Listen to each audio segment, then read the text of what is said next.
We were having another lockdown drill when I found out about Holly Reyes. I was in social studies, third period, when Principal Weston's muffled voice sat at us from the ceiling. We all sighed and ducked under the long tables, limbs shoving aside plastic chairs as we army crawled into tucked positions. Mrs. Lowe shut the door and sat back at her desk to grade papers. I remember being glad the drill happened in third period because that's the class I shared with my best friend Dina. We lay on our arms under the table, glancing at Mrs. Lowe, waiting for the unspoken amount of time to pass until we could whisper to each other without getting in trouble. When we heard a few boys at the table next to us snicker at each other without retribution, Dina glanced around and whispered, "Who do you like?" Her favorite game? "No one," I said. She rolled her eyes. "You have to like someone." I shrugged and dug my chin into the carpet, a grumpy blue color with red flecks. "I dunno. I don't." "Who do you like?" "I'll tell you if you tell me. But I know you like Tom." She held a finger to her lips and glared at me. "Not anymore." I looked around the room, trying to think of a reasonable victim for me to like so I could learn her secret. I suddenly remembered a moment from the day before, a boy running out of the lunch line to chase a dime and a penny that were rolling away, change I had dropped in an embarrassing effort to get money out of my new Pikachu wallet. He handed the coins to me. His smile was so bright, and he had dimples. "The new kid," I said. "I don't know his name." Dina raised her eyebrows. "Ricardo?" I shrugged. "Maybe. I don't know." Dina gasped so loudly that Mrs. Lowe shushed her. "Oh. No. But you heard what happened to his baby sister." I barely knew who we were talking about. "No. Holly, a sixth grader," Dina said with a grin that only schadenfreude could build. "Her posters went up this morning. She's missing." I remember feeling the weight of those words like a foot stepping on my back. I remember thinking she was lying, then thinking I was dumb for not knowing until 3 whole periods had passed, then hearing Dina babble about her latest crush, whose name I forgot immediately because I just didn't care about that anymore. The missing posters went on every telephone pole and bulletin board in Hochstadt, which turned out to be a lot for such a small town. A few made it onto the trees, even though people mostly avoided the black maples that hovered above all our buildings because the black maple sap in Hochstadt was notoriously gooey and hard to get out of your clothes. I felt a dramatic, overwhelming tug at my heartstrings every time I saw Ricardo in the halls. He had stopped trying to make friends. His eyes had bags under them that I'd never seen on any other 8th grader. All of his notebooks looked like they'd been yanked from a shredder, and he often trailed pencil stubs behind him. I wondered why his parents didn't just pull him out of school, but Dina pointed out that they were probably distraught at home, so maybe being at school gave him some peace. It didn't take long before the high schoolers started passing down rumors to their siblings in middle school, which then spread around our territory like wildfire. I heard the rumors from my science partner Finn DeCorma, whose older brother said this was exactly like the disappearances of Troy Evers and Mackenzie Kentworth, 2 9th graders who disappeared a few years back. I didn't remember much about Troy and Mackenzie, but thankfully, Finn was more than happy to tell their tales while I labeled the parts of a cell in colored pencil. Troy and Mackenzie didn't disappear together like everyone thought. Mackenzie went first, sometime around 9 at night. Troy was last seen the next day around 3. The gossip mill suggested that they were in a secret relationship and ran off together. But neither seemed the type. Troy was quiet, shy, and small for his age.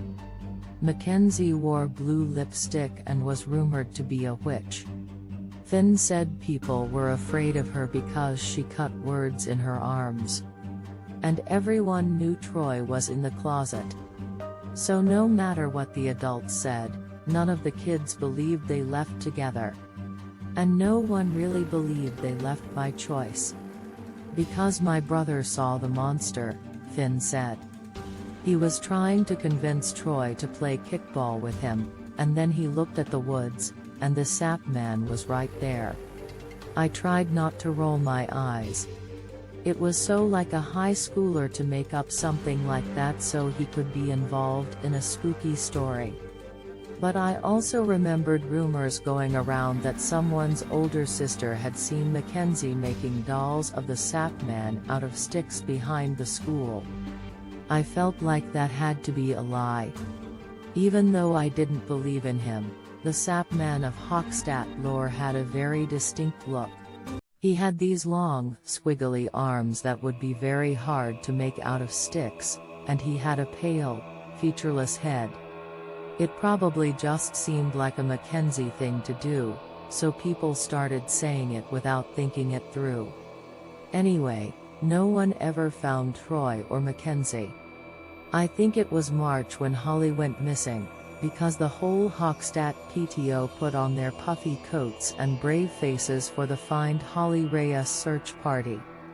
Mr. and Mrs. Reyes made several TV appearances, sobbing, recalling their daughter's last whereabouts, begging whoever had her to just return her, please, no questions asked. I noticed Ricardo was never on TV. Soon, people started whispering that maybe, just maybe, Ricardo had killed his sister. Then the whispers turned to roars. Kids at school got mean. Some, not all. Dina and I just felt bad for him. About 4 or 5 days after Holly went missing, all my own thoughts and theories about the case went up in smoke. I'm not sure what would have happened if Dina hadn't had an emergency school council meeting during lunch, but she did, and then, I don't know, things just started aligning. Dina and I usually sat with a few other friends, but those friends spent much of their lunch reading manga, and I knew I wouldn't be missed. I saw Ricardo sitting at one end of a table by himself, and I thought about the sap man, and I felt angry. I felt like he had to know about the sap man from a reliable source, me, before some bullies tried to use the sap man to scare him to death. I'd already seen an etching of the sap man on his locker, but it was pretty poorly drawn, so I doubted it had clued Ricardo in. Still, it was only a matter of time before the convoluted whispers of Ricardo the sap man reached his ears. I plopped my lunchbox on the table across from him. He looked up from the carrot sticks he was picking at, but he didn't say anything. "Hi," I said. "I'm Rowan." Ricardo nodded. I knew I was about to lose my nerve, so I blurted out, "Have you heard of the sap man?" Ricard looked at me like I was both crazy and suspicious. "Good. If you haven't, I mean. But you will. And I just want to say, he's stupid." "The sap man is stupid," Ricardo repeated quietly, as though he couldn't believe those were real words I had just said. "Yes. But people are going to tell you. And I know because they're talking about it a lot. People are going to tell you the sap man has something to do with people disappearing." Ricardo looked straight at me, his eyes brightening. He shifted in his seat. I knew right away that he was desperate for any lead, no matter how far-fetched. And I knew that if those kids and news reporters could see what I was seeing, they would know without a doubt that he had nothing to do with Holly's disappearance. Ricardo said, not even trying to disguise his hope, "Who is the sap man?" I knew this conversation was going the opposite direction I had wanted Ito, but I couldn't let this poor kid down now. I stammered, well, supposedly, he lives in the woods. He's this tall man made out of sap from the black maples. He has long, sticky arms, like, sometimes lots of arms. Or finger thingies. And a bright white head, and no one's ever seen his face. I weighed my words down with a tone of incredulity, trying desperately to convey how stupid the whole idea was. But Ricardo was rapt. He wanted me to go on. He's not real, I said quickly. My dad, he works for the town's historic district, and he said the legend of the Sap Man probably came from when people first settled in Hochstadt. He said they would camp out under the black maples, and when the maples lost their leaves, the branches would look like long, spindly arms coming out of the tall trunks. And the sun or the moon coming through the trees would be a big white orb, so like, people thought it was a faceless head. And what does Sap Man do with children? I sighed. Well, supposedly, the Sap Man would kidnap them and bring them to this big stone house on a hilly part of the woods, so that the town couldn't grow. 'Cause like, if your town doesn't have kids, then it dies out. But obviously our town is doing pretty well, so. Ricardo stared at me. It's a small town. Yeah, I admitted. But it's nice that way. I didn't know what else to say. Somehow, instead of heading off the dumb legend, I'd given it to him like a gift of hope. I awkwardly unzipped my lunchbox and started to take tiny bites out of my food. Ricardo had stopped eating his carrots altogether. He was staring off into space with narrowed eyes and a bend in his brow. Are you thinking about the Sap Man? I asked through a bite of applesauce. I remember he looked at me, or through me, and I remember knowing exactly what he was going to ask as the words left his mouth. I didn't ask Ricardo what he told his parents he was doing after school because I figured it was a lie, and I did not want to be more complicit than I already was.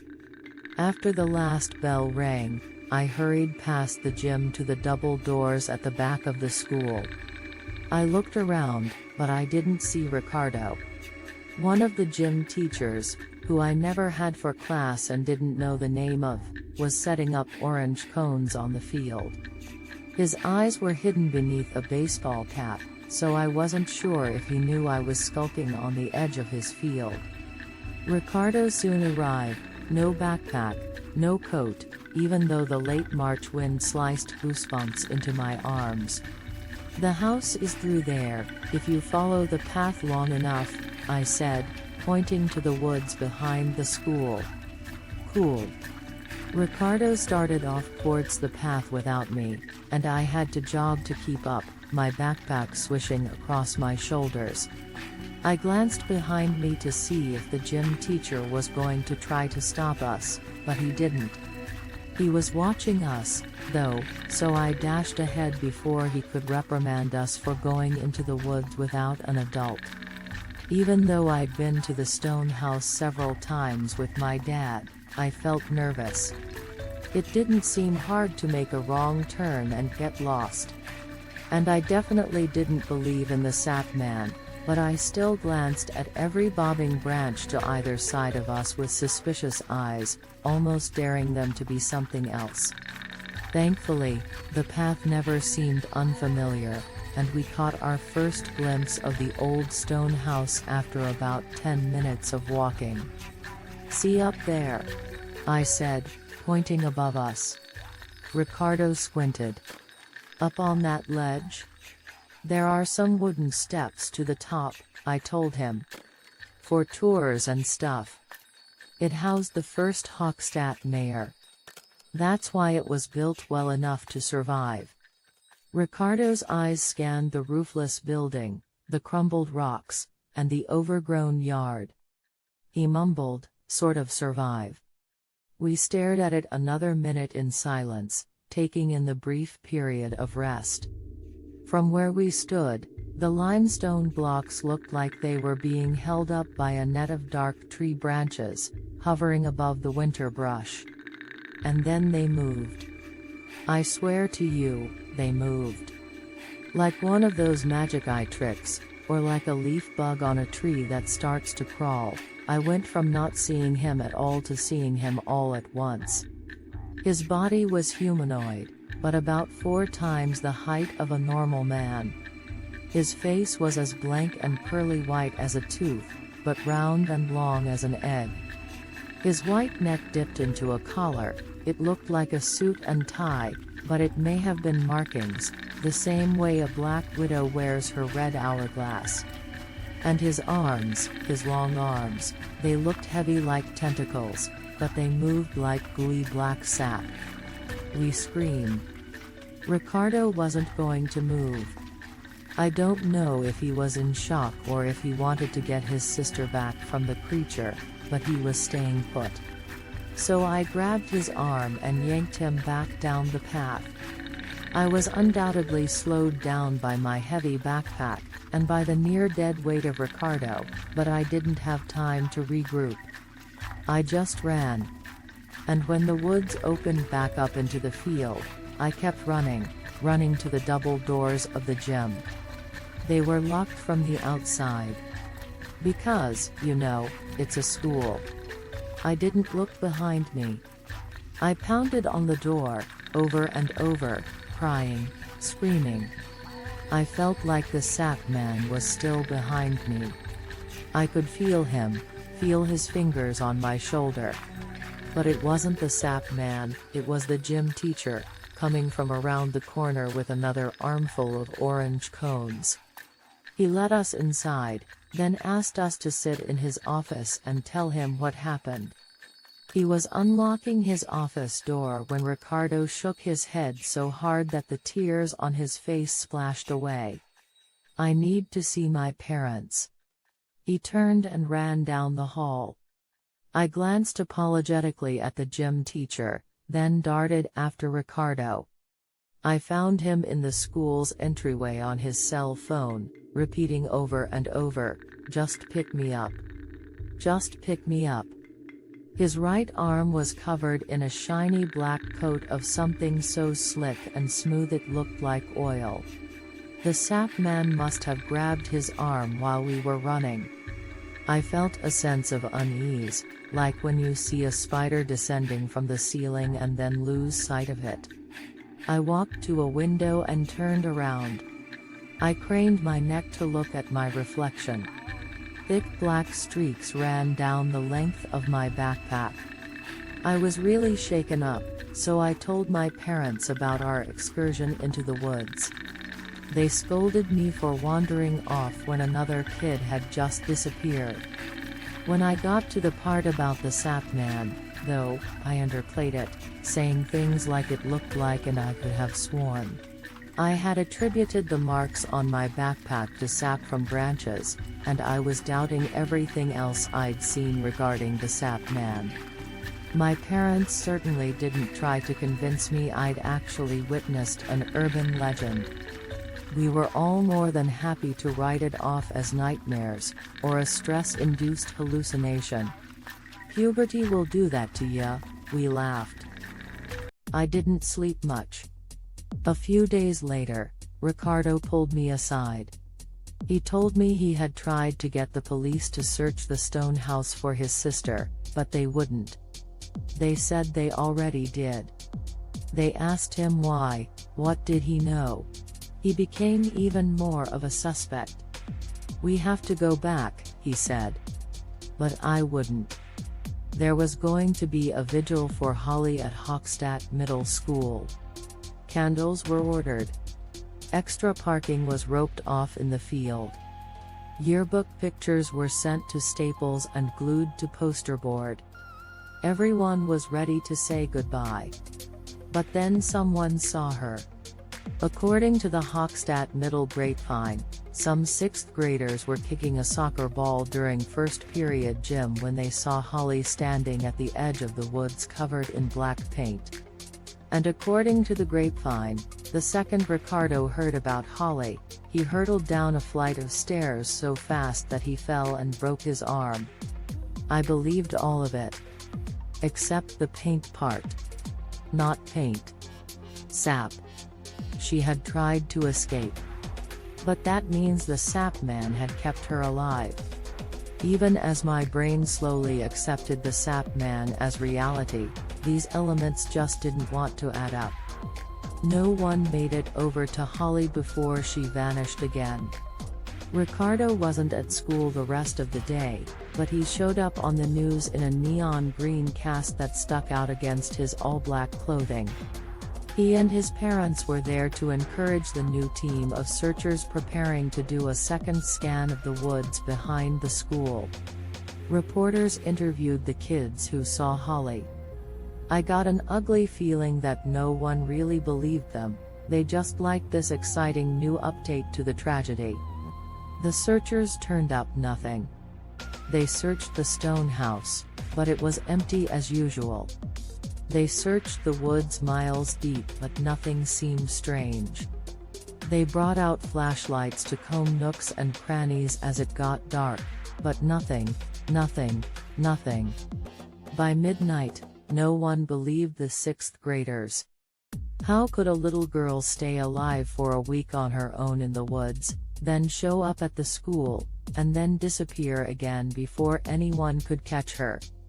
I saw the adults shake their heads, fed up with the charade of believing Holly was alive. No one had really seen Holly, they decided. Kids just love attention. Especially middle schoolers. I lay awake that night trying to piece things together. The next morning, a body was found. That gym teacher, the one with the orange cones, was found where the field meets the woods. He had drowned, they said, or choked. It was hard to say which it was when the substance that filled his lungs was sap. Gallons of black maple sap had burst the lining of his stomach, coated his lungs, and sloshed against his brain. It came out of his nose, his eyes, his ears. I saw the photos. With so many eyes on the scene, nothing like that stays under wraps. Not when it happens so close to a lunchroom, which spreads news faster than a telephone wire. The teacher's wife said he'd gone out to join the search party. He said he'd be out late, so she had gone to bed alone. Everyone was still puzzling over the sap-filled corpse when Holly came home. A day after the gym teacher's body was discovered, she wandered into the school building, covered in sap. She would hardly say anything. People gave her time, but still, nothing. She would murmur a few words here and there, but nothing else. Nothing that answered any of the questions we had. Until she asked the police if he was really dead. We thought she meant the sap man at first. She didn't. They searched the gym teacher's home. They searched his computer. They stopped grieving his death. I swear I didn't know, his wife sobbed in an interview. I wouldn't be able to live with myself. She's doing better, Ricardo told Dina and me at lunch. It had been a week since Holly's return.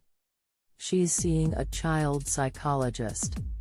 We're not sure how bad it got for her. But we think it could have been a lot worse. So that's why she ran away, Dina said.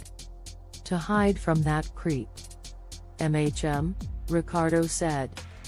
But he glanced up at me, and I knew we were on the same page. After school, Ricardo and I met behind the gym. We silently walked towards the woods. The weather had gotten much warmer, so I busied myself in the silence by tying my hoodie around my waist. I heard those other kids were on a flash drive, Ricardo said. I pushed a branch out of my way. Troy and Mackenzie. I think so. Ricardo shrugged. And a bunch others. He then answered the question I didn't dare ask, but not Holly. No. I asked happily. She wasn't? He shook his head. If she were, I don't think she'd be alive. He looked directly at me. They're saying he got them. He took those kids. And he took the pictures, and then he killed them. I played with the sleeve of my hoodie. But not Holly. We stopped and stared up at the stone house. I'm moving, Ricardo said. I heard. We walked up the wooden stairs to the stone house. Around the base of the stone, the ground felt damp and spongy. It sagged with each step. The feeling was weirdly relaxing, like meditative breathing outside my body.